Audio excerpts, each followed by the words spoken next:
This shark knows where you're going on vacation and will follow you there just to try to kill you. This time, it is personal.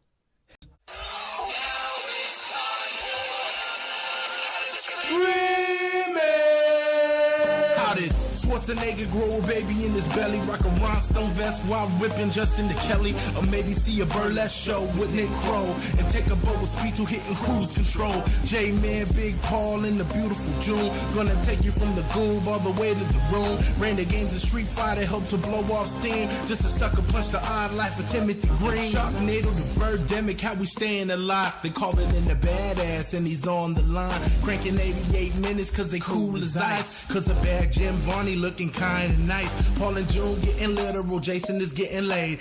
June is making sure all the monkey shots getting paid. They judge a bunch of movies while they're making the grade. Here's a real question for you, how did this get made? That's a good look, Haru. What's that smell?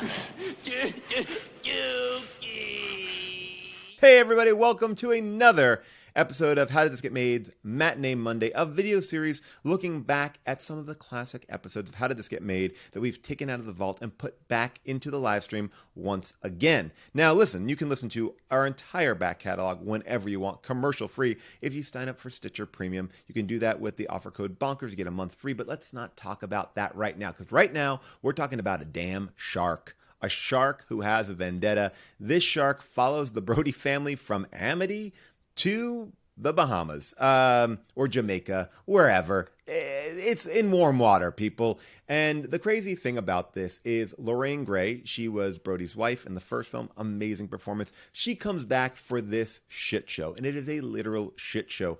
Mario Van Peebles apparently wrote his own part.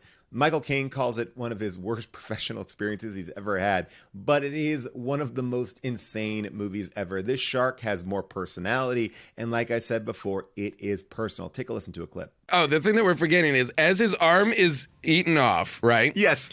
There is instantaneously an amount of blood in the water that is preposterous. Yes. Like, it is as if an entire human body's worth of blood has fallen out of his arm instantly. Like they cut him open and just hung him out there. Like he then falls into the boat, looks at his arm, and starts going, "No!" What? Okay, I'm his acting obsessed with performance. that scene. His I'm performance obsessed is with as if to say, "Wait, what's going on?" Well, when he first falls into frame, he actually has a reaction that's like, "Oh, Yeah. I made it. I'm okay. I'm okay." That was a close one. That was really close. I just came face to face with a shark.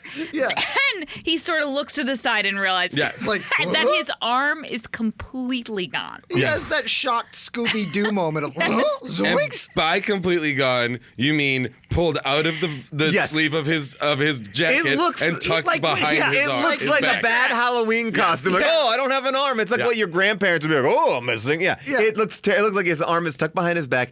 He's screaming in pain. And then he decides. Does the script literally say, ow, my arm? Like, is that actual dialogue that somebody wrote Well, down? if it is, he delivered it with apalm.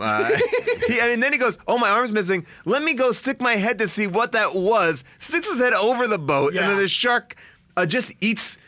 From what it looks like, he eats the side of the boat. So he's a part of that It's amazing, too, because the way he falls into frame, he must not have felt that arm get eaten off at all. Like, there must have been no Guys, he's probably in shock. sensation. You know what? He's probably in shock. in shock. He's probably in shock. He's probably just as confused because he didn't understand the shock construction either. He's like, what just happened? I guess that's what the prop guy was doing. It is like, it's more clearly constructed when the plant in Little Shop of Horrors eats people. That is a very correct. clear That is thing. true. You know, you see, like, oh, I'm gonna go check out this weird plant. Chomp, chomp. He's also screaming in pain. And screaming. And the but reason why no one can hear him is because... is because there's Christmas carolers on the shore. Yeah. And they've needed a lot of work to get that song together. By the way, there's maybe 10 Christmas carolers. But they are Children. so loud. It is intercut, so it's like, my arm!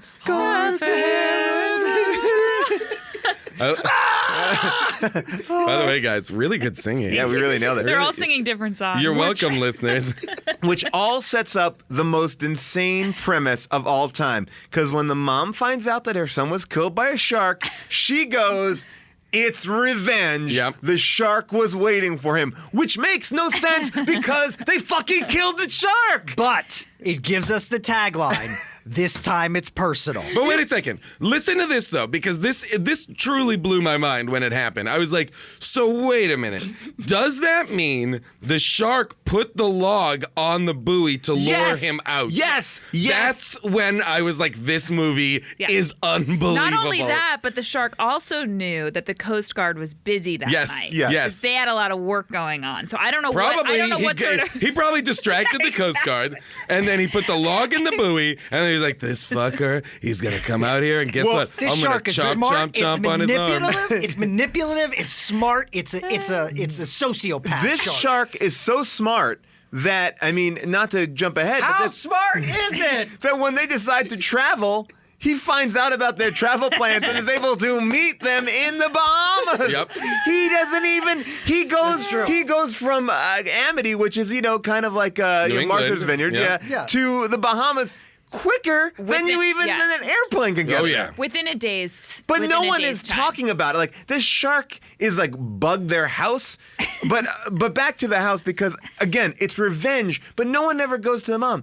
What the fuck are you talking about? He killed those two sharks. No one explains, like, because I guess in my mind she's like, well, maybe the Jaws shark from the first movie told his babies that, like, this guy was after him. Like, I mean, there's no communication. That's true. The Jaws ends with a dead shark. Yes. So Jaws 2 ends with a dead shark. And there was no thought of Jaws 2 being a shark that was, like, related to the first one. maybe it's sort of solidarity between all sharks. Yeah, maybe it's like sharks talk to each other. Interesting. maybe it's like Carl Jung's The Collective Unconscious for sharks.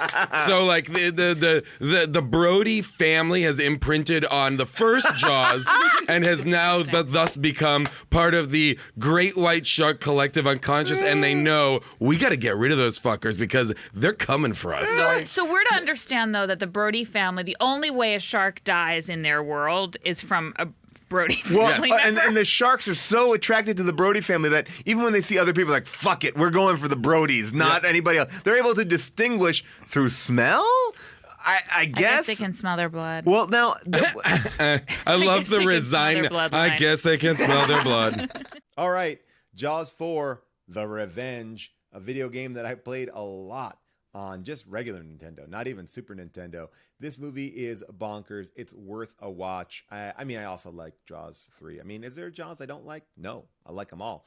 So take a listen to that. It is now in our live stream, but won't be there for long. And make sure you listen, like, subscribe, do all the things that you normally do to podcasts, and then do it to here. I'm not going to tell you what to do. It's just important that you do it. Thank you so much. We'll see you next week for How Did This Get Made's Matinee Monday, when who knows what our next choice will be. But we're coming into spooky season, which means more from the vault of scary movies. See you next time on How Did This Get Made's Matinee Monday.